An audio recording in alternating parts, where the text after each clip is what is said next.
Mike Angelino Sports. Hey, what's up? What's going on, guys? Yeah, let's talk about the Canelo versus Plant, man. It was a pretty good fight, and the fight went as predicted by a lot of experts and myself. Yeah, Canelo, man, yeah, he was gonna be a late stoppage, late knockout. I said in the 10th, 11th, and it happened in the 11th. I saw some good things. Every time I watch the fight, I see something different. I'm like, oh man, Canelo. Oh, for example, the knockout. I remember he parried Plant's hand just to make sure he doesn't get hit by the check hook coming in. Gave it a little fake, parried it, boom, hit him with that left hook.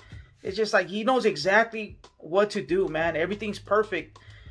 Let's just talk about some bad things that I saw. All right, since jump, Canelo said, "Hey man, I'm gonna knock him out in the 6th round," and that's one thing I don't like, especially Mexican fighters. They don't really do that. Like, for example, Marquez. They always ask him, are you going to go for the knockout? He said, if the knockout comes, the knockout comes. But if the knockout doesn't come, I'm ready to go 12 rounds.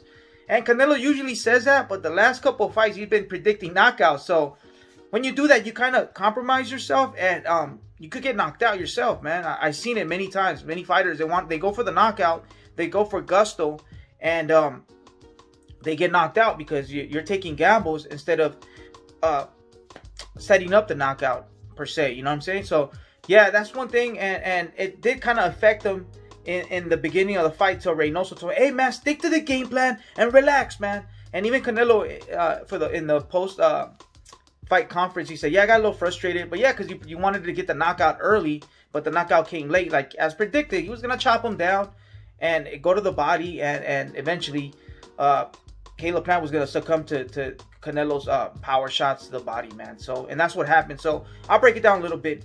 So yeah, since round 1, man, Caleb Plant did good, man. He was timing Canelo. He was timing Canelo coming in, because you know how Canelo has a high guard, and he puts it's called the pendulum step. He comes forward, he puts his weight, and he uses the pendulum step or the pendulum punch, right? He puts his weight, and then boom, he hits you. So he was timing him right when he stepped. Boom, he was hitting him with the jab, or boom, he was checking him. And Canelo was getting hit. I'm like, oh man, he's timing Canelo pretty good, man. This guy has. And then he was moving. So Canelo couldn't set up. So it took him a little bit. It took him a couple rounds, which I knew it was gonna happen, because when a guy doesn't exchange with you, doesn't give you the fight, it's in his back foot. It takes a couple rounds to get the distance, right? So yeah.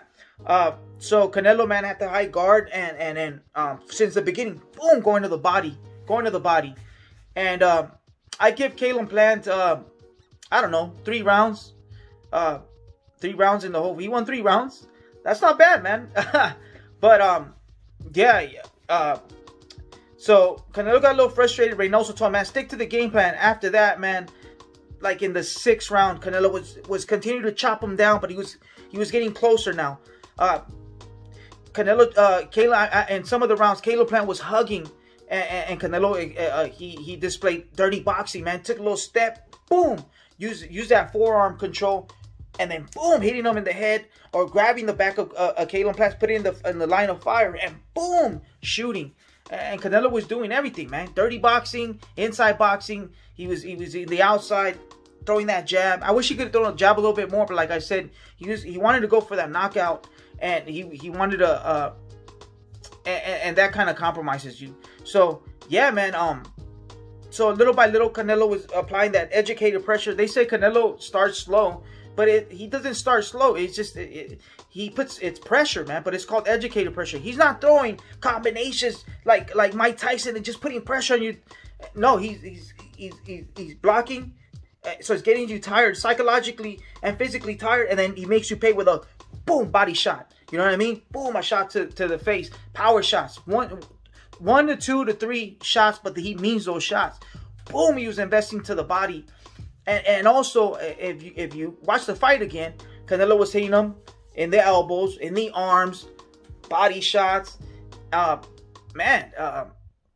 In the chest, every area, and little by little, Caleb Plant was putting his hand down because he was getting hit to the body. And little by little, Caleb Plant wasn't moving. There was a fighter they interviewed, Eli Setback. Somebody interviewed him at the end of the fight, and they were like, how come he should have held? They're like, dude, you can't hold him. Canelo didn't let you hold him. he was trying to hold. Canelo was pushing him off and shooting shots. So, and Caleb Plant was in the ropes. Dude, get out of the ropes. But like I said, eventually, Canelo was going to take his wheels off, and he was going to be forced to bang, and he can't bang. First of all, he doesn't have the power to keep Canelo off of him, to keep him honest. He hit Canelo with a couple shots, but Canelo was freaking turning him, or he was eating some shots, little jabs, but he doesn't have the power. So Canelo was countering him and investing to the body, boom, boom, hitting him with that check hook. And I heard some YouTube channels that, oh yeah, Canelo wasn't hurting him. I'm like, dude, Caleb Plant got hit with a whole bunch of power shots, man. And even when I was watching the fight, I'm like, dude, he's getting hit with a lot of power shots, man. And eventually Canelo knocked him out in the 11th round. And after the fight, he didn't even do an interview. He went straight to see the doctors, and I heard they took him to the hospital, man, because he got hit a lot, man, with power shots, power shot after power shot, and he showed some grit, man, some guts. He showed a chin, man, but eventually it's Canelo, man. He's gonna chop you down. He's in his prime, and he's hitting hard. He's breaking faces.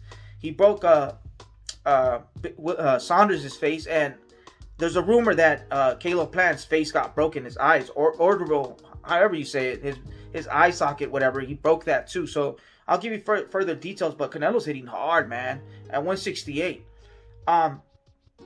Yeah, man, even when Canelo was going to finish him, Canelo gave a little fake make-sure, and he parried. Caleb Plant had his left right here, and he made sure he parried it, because you don't never know, you could get hit. He parried it, and then boom, he threw that check hook. So he knew exactly what to do, man. He was hitting them in the elbows, everywhere, man. I was like, whoa, whoa. That was the game plan, just chopping them down, and eventually, and hey, man, Caleb Plant, he showed that he belongs with at the 168. He's one of the great fighters at 168. He'll give anybody problems. He'll give Benavividez problems. He'll give if Charlo wants to come up, he'll give him problems too. But like I said, man, and like Canelo said, there's levels to this. These guys are only fighting once a year, maybe twice. Benavividez is fighting once, maybe twice a year. Charlo, it's like there's levels to this, man. Canelo is an elite fighter with elite skills, elite defense, elite IQ. What are you going to do if you get dropped by Canelo? For example, Caleb Plant got dropped, right?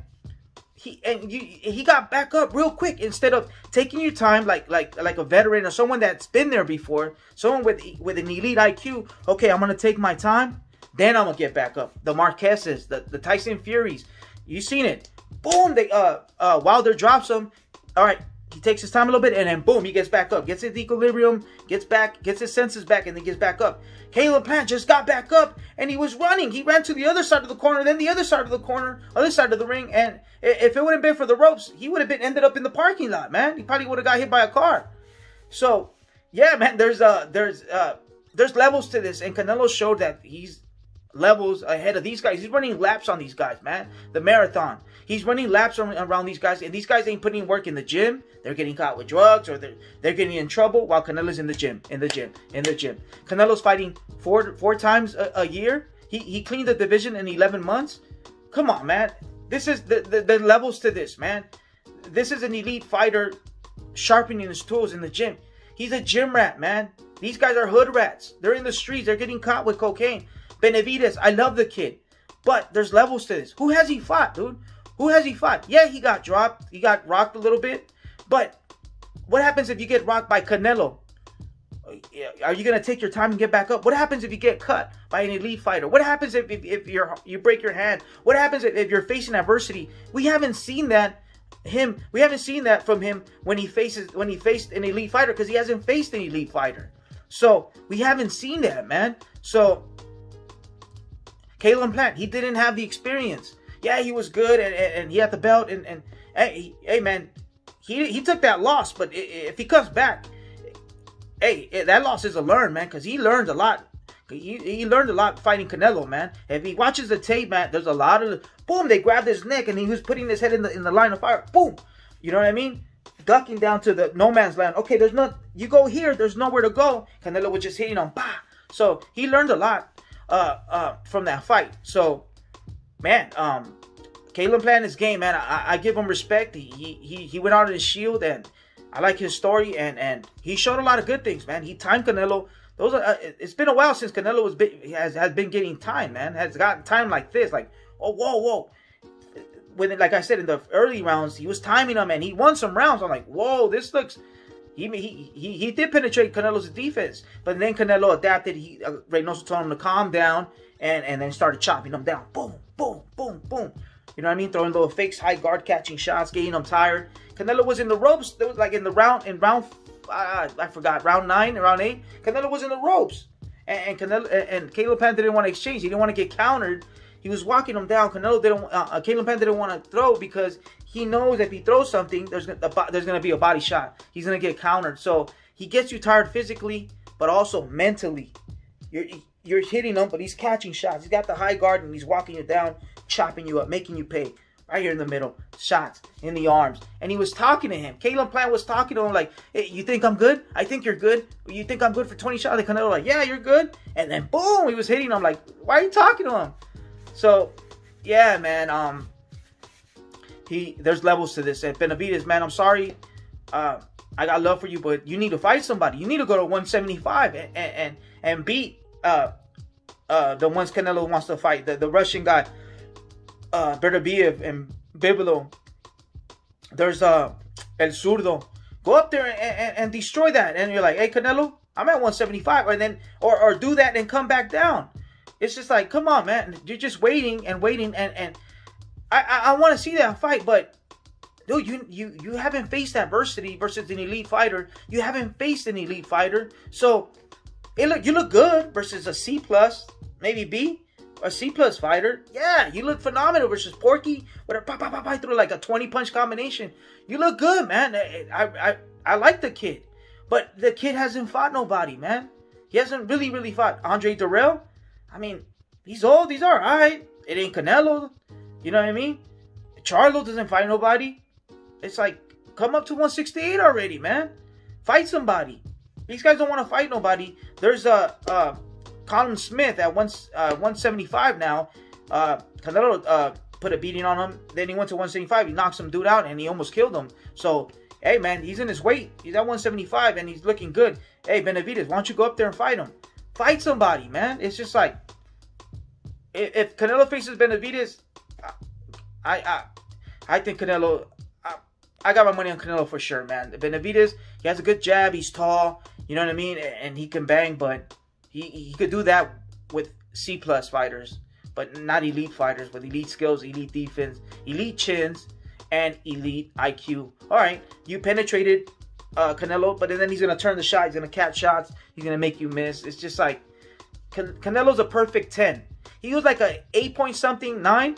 Now he has power. He's breaking faces, dog. Literally, he'll break your face. So he's a perfect 10 all across the board. Speed, footwork, foot speed, IQ, chin, defense, everything. Right hand, left hand, jab, uppercuts, body shots, everything. So, yeah, man, we'll see what happens, and I'll give you guys further details if he did break Plant's whatever, his messed up his eye, whatever. So, yeah, man. Canelo says he's gonna return in May, but we never know. He's a gym rat, and he might return even sooner. So we'll see. But I'll keep you guys posted, and that's all I got for now. All right, man. Mike Angelino Sports. I'm gone. Bah.